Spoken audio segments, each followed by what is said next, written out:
Hey, Zach, can you trust this roll of tape? That's harder.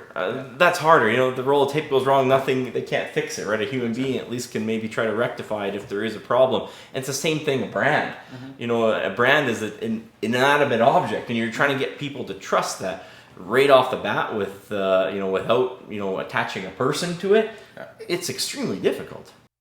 I can see the whole wide world with these two eyes, and I can be whoever I wanna be, 'cause it's my life. Hi, thanks for joining us for another episode of Ask Spurrell CPA. Today, Edmonton Business Consultant, we're talking about people don't buy from faceless businesses. Again, Edmonton Business Consultant talking about how people don't buy from faceless businesses. We have Zach here with me again. Zach, you enjoying the good weather? Yeah, I'm loving it. I'm tired of this snow that we had for so long. No snow, no smoke. How long is this going to last, right? Probably a couple days. A couple days in Edmonton. So the quote here that we have, it's a Zig Ziglar quote, and he says, if people like you, they'll listen to you. But if they trust you, they'll do business with you. And the statistic that we have here, talking about people don't buy from faceless businesses, is 50% of all Canadian small businesses go out of business in 5 years, and 42% of these failed business owners will lack of customers, lack of demand from customers. One of the primary reasons of why they go out of business, making it the most common reason, lack of customers, the most common reason of why small businesses go out of business. And the story that we have here, business owners, they're trying to create this like faceless brand, and they're wondering why they can't get customers. They're looking at the huge guys, and they're trying to create that faceless brand right at the start, and they're wondering why they can't get customers. Zach, what are the questions these business owners should be asking? So is it quicker to build trust as a person or as a brand? It's quicker to build trust as a person. It's hard enough to build trust as a person. I asked Zach, can you trust me? Yeah. That's hard enough as it is, but I go to, hey, Zach, can you trust this roll of tape? That's harder. That's harder. The roll of tape goes wrong, they can't fix it, right? A human being at least can maybe try to rectify it if there is a problem. And it's the same thing, a brand. A brand is an inanimate object, and you're trying to get people to trust that right off the bat without attaching a person to it. It's extremely difficult. Yeah, exactly. Have some of the big brands that we trust been building our trust for a lifetime? Yeah, let's look at, you walk into Home Depot or something. When you walk into Home Depot that if it doesn't go well, you can just go and bring it back after they're going to take it back, pretty much, no questions asked.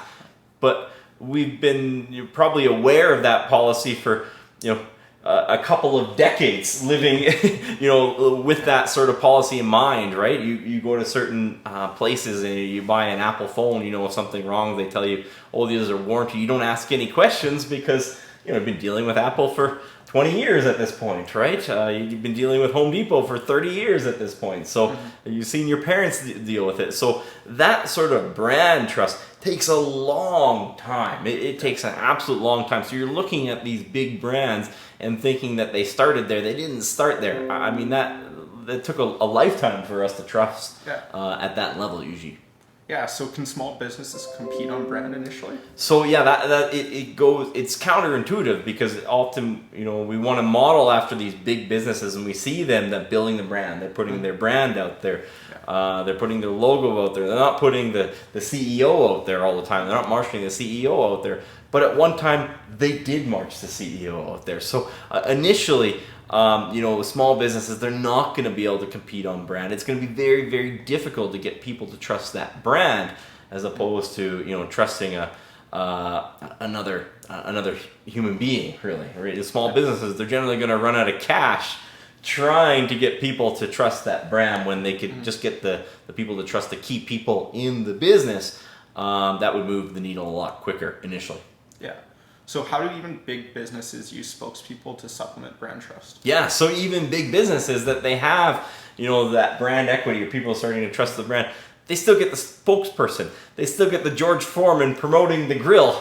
They still get the Michael Jordan promoting the shoes, right?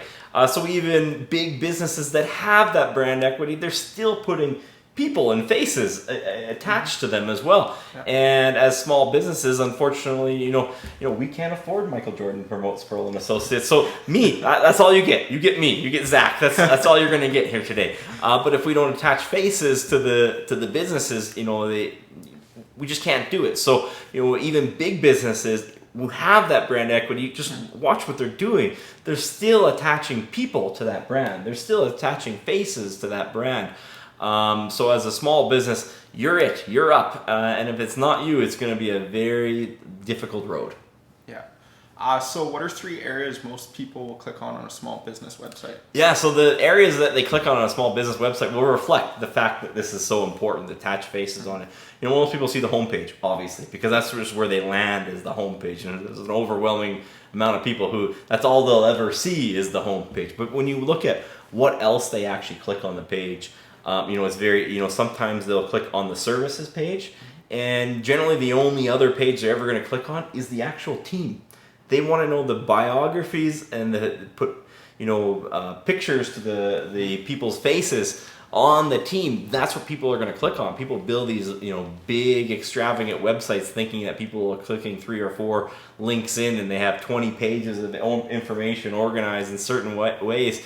And really they only click on the home page, and they click on the services page, and they click on the team page. And that just reflects the fact that people won't buy from faceless businesses, especially, and when you're a small business, you don't have that brand equity. They want to attach, a face to that product or service that they're buying. So it just reflects it. And it's super important. It just reflects the fact that people, they won't buy from faceless businesses.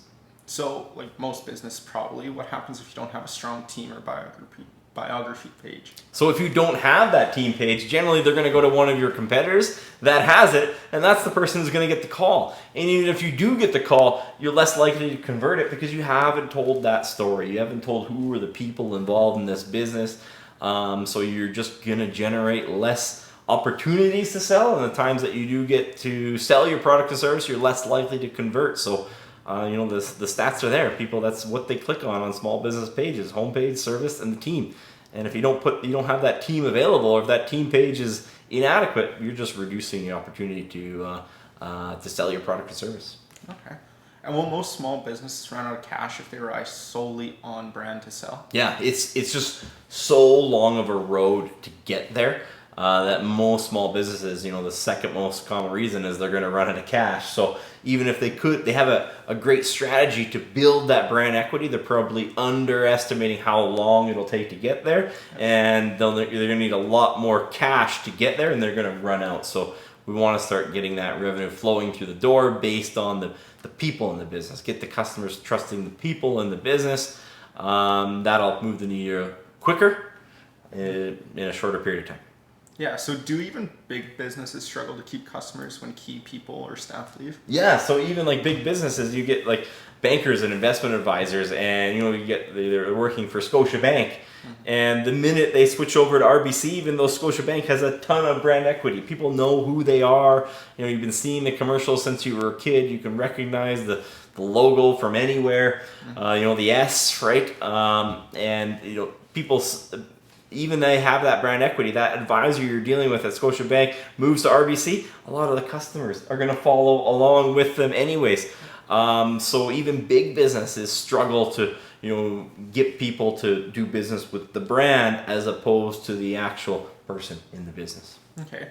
How can having more than one contact person for customers minimize that risk? Yeah, so especially we go back to that Scotiabank example there. The way Scotiabank could minimize that risk is that client is being serviced by a team rather than an individual. Because if that client is just being serviced by an individual, why would the client actually stay?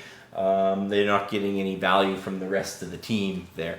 So if you're a small business, you can look at this. People don't buy from faceless businesses. They buy from people. And then you have to open your eyes to the risk that, what if one of your people leaves? They can take the customers with them. Yeah, but they can't take the team with them. So if that customer is getting value from multiple people on that team, now they know if they leave to the one team member, they're only getting a fraction of that value that they become accustomed to. So it'll minimize the risk of customers just being attached to a person. So that's because that can be sometimes the feedback is, well, if I attach the value to a person, what happens if that person leaves? Well, that's how you mitigate that risk, is you make sure the customer's getting value from more than one person on your team.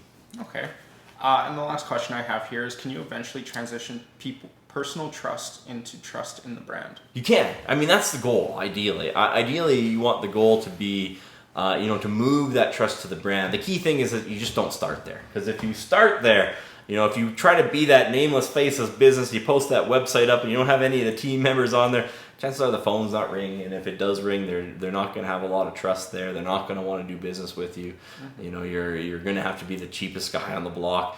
But you can eventually move that trust from you, the business owner, to the brand itself. And they start to trust that anybody working at that brand has the same values and work ethic, and they're using the same sort of procedures and processes to get the right answer.